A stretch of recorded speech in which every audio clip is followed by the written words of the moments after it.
E também a gente precisa saber que por trás de todo comportamento tem uma demanda. Se a criança está chorando é porque alguma coisa desencadeou nela uma série de hormônios do estresse. Se a criança quer a sua atenção é porque ela precisa produzir ocitocina. Se a criança quer estar no seu colo é porque no seu colo ela se sente segura, no seu colo ela se sente amado.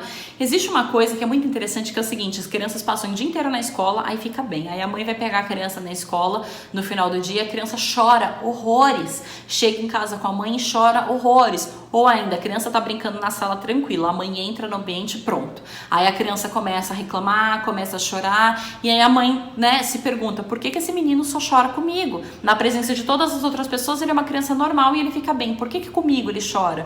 Ele passa o dia inteiro bem na escola, à noite em casa é um caos. A criança grita, chora, se joga no chão. O que acontece? A criança só se comporta mal quando eu tô com ela, o problema é comigo? E por que isso acontece, né? Porque a mãe é a referência de segurança da criança.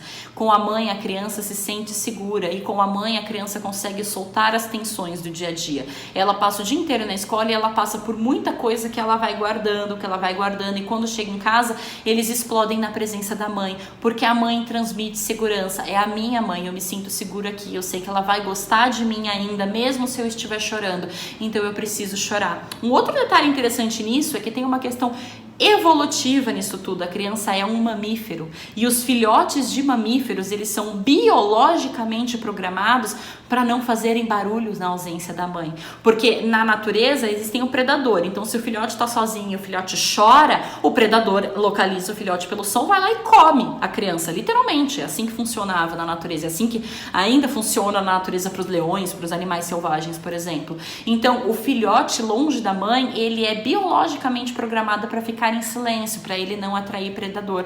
Mas se ele tá perto da mãe e ele sente dor, ele pode manifestar que tá doendo, porque se o predador aparecer, a mãe protege.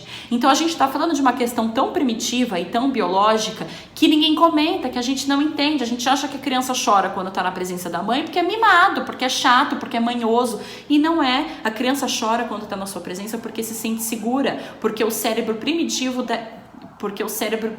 diz pra ela, agora você pode chorar, a sua mãe tá aqui pra cuidar de você. Então, na realidade, se isso acontece, é um bom sinal na prática. Significa que a criança se sente bem quando tá com você, se sente protegida quando tá com você. E se a gente entende isso, é muito mais fácil de saber que a criança não tá fazendo por mãe, ela tá fazendo por necessidade. Ela precisa colocar pra fora as tensões do dia, ela precisa colocar pra fora as tristezas que ela vive. E ela só faz isso quando tá na presença de quem ela se sente confortável.